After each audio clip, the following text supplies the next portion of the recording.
The non-dimensional fluid temperature profile near the surface of the convectively cooled flat plate is given by this. तो इसका मतलब ये non dimensional का meaning है कि देखो इस राइट हैंड साइड के सारे डायमेंशन देखो, ये डायमेंशनलेस क्योंकि कांस्टेंट है, y by L dimensionless, Y square by L square dimensionless, so this term is dimensionless right hand side. So T का जो डायमेंशन होगा वो होगा केल्विन या डिग्री सेल्सियस. तो पहली बात ही कौन से चैप्टर का है, तो देखो टू आइडेंटिफाई नसट नंबर का जिक्र हुआ है यहाँ पे. कन्वेक्टिवली कूल्ड फ्लैट प्लेट है, वो फर्स्ट चैप्टर के भी हो सकते हैं, पर नसट नंबर का जिक्र हुआ है तो ये श्योरली फोर्थ चैप्टर कन्वेक्शन का क्वेश्चन है. और टेम्परेचर प्रोफाइल दी है, इसका मतलब इसके ऊपर हवा बह रही होगी जिसकी वजह से इस पर टेम्परेचर वो बन रहा होगा, प्रोफाइल टेम्परेचर प्रोफाइल बन रही होगी. और इम्पॉर्टेंट बात कि फ्लैट प्लेट जो होती है वो दो कंडीशन, मतलब जैसे कि कौन सा अपना पाइप होती है, पाइप में दो कंडीशन होती है, एक होता है constant wall temperature,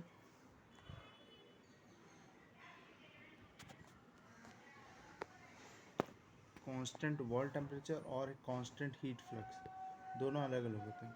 but in plate constant wall temperature और कांस्टेंट हीट फ्लक्स दोनों एक ही साथ कंडीशन फॉलो होती है. वॉल टेम्परेचर मतलब हर पॉइंट पे टेम्परेचर Ts होगा और हर जगह से हीट फ्लक्स सेम ही निकलेगी.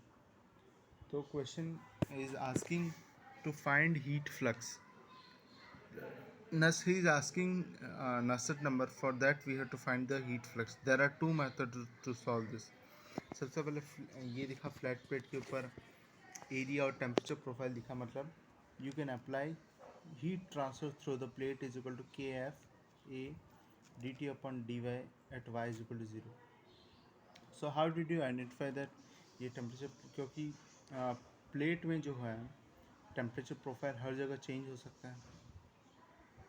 But let us consider that temperature profile हर जगह, क्योंकि दिया नहीं इसने, तो टेम्परेचर प्रोफाइल हर जगह सेम ही है और यही है. सो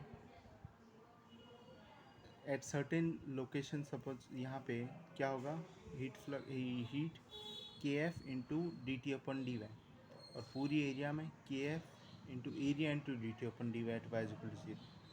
ठीक है, तो K F A D T upon D Y at Y is equal to zero is equal to H average area T W T S minus T infinity. Now he has asked heat flux, so divide by area, divide by area. तो इसका मतलब K F D T upon D Y Y is equal to zero is equal to H average this upon this. तो H average आ जाएगा, H average से आएगा Nusselt number average is equal to H average length of the plate upon K of the fluid. what why you took the h average and not hx, because you are finding at a certain point, means not at a certain point. The difference is when I divide it by area, मैं इस portion का निकाल रहा हूँ, इस portion का नहीं, मैं हर एक पोर्शन का मतलब एट यूनिट का निकाल रहा हूँ, यूनिट का. लोकल हीट ट्रांसफर कोफिशिएंट तब यूज़ किया जाता है जैसे जब मुझे बोला हो कि इधर का निकालो, इधर का निकालो, इधर का निकालो, तब मुझे क्या बताना चाहिए, इसी क्वेश्चन से जाए तो मुझे के एफ तो कांस्टेंट रहता है, D T upon D Y इस जगह पर टेम्परेचर प्रोफाइल पता होनी चाहिए, ये भी सेम ही रहता है. तो मुझे बस ये पता होना, टेम्परेचर प्रोफाइल उस जगह पता होनी चाहिए. बट जब मैं इसको हीट फ्लक्स लेता हूँ तो इसका मतलब है total heat divided by area से आएगा heat at a certain location, not at a particular location. मतलब हीट फ्रॉम एवरी लोकेशन कितनी निकल रही हीट फ्लक्स. और जब एच एक्स लेते हैं तो अब आता है heat from certain location. So this is the difference.